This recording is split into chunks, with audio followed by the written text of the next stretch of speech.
My psychotic dorm mate threw out my insulin pumps because she does not like the way they smell. At the start of the fall semester, I moved into my dorm room, which is shared between me and this girl named Martha, who is the grossest pig of a human I've ever met. For starters, we have been living in this shared room since late August, and I have not seen her do laundry once. Her whole half of the room smells like the most intense body odor because, in addition to her refusing to do laundry, she also has a condition that causes her to sweat excessively, and I see her shower only once or twice a week. She takes up so much space with all her junk because she is a hoarder and keeps nearly everything. There are soda cans stacked alongside her wall, and the sink is constantly filled with her dishes. I tried to talk to the RA about this situation, but every time they stood heavy on the point that re-rooming was not permitted until the following semester, so I just have to suffer for now. The other day, I woke up and saw a roach crawling across the wall behind her bed as she was sleeping, so I threw my slipper at it in an effort to kill it, and she had the nerve to yell at me for waking her up by causing a scene. I was enraged. I'm not an overly clean person to the point of being OCD about everything, but Martha always blames my sensitivity to her mess on me being OCD, and it drives me insane. To make matters worse, earlier this month,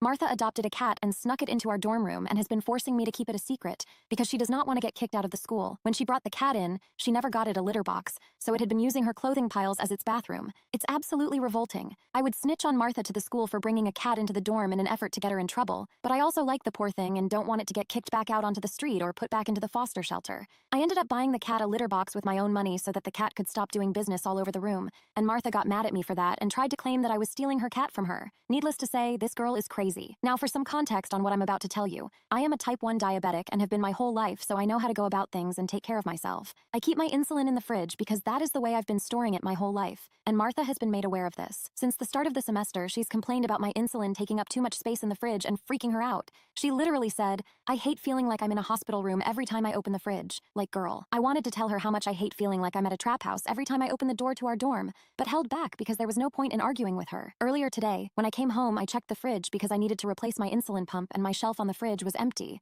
I immediately felt lightheaded and sick to my stomach because I need insulin to live, and this stressed me out to my core. I was shaking and calling Martha to ask her if she knew where my insulin was, and she straight up said she threw it out because she felt like it was making the fridge and her food smell like antiseptic. I was at a loss for words. I yelled at her and asked her how on earth she had the nerve to throw my lifeline in the trash when her whole side of the room constantly smells like cat piss and body odor, and she acted like she had no idea what I was talking about. I ran to the garbage and checked to see if I could grab the insulin out of the bin and still use it, but she completely shattered it to the point where it was leaking out onto the floor. This was my last straw with this girl. I couldn't even wait one more month until next semester to change roommates. So as soon as I called CVS and got my pumps replaced after explaining the situation to them, I called the head of the school and Animal Services as well to get matters settled. Animal Services said they would come for an inspection tomorrow, and I'm currently waiting for the residence director to come and see the squalor I've been forced to pay the school to live in.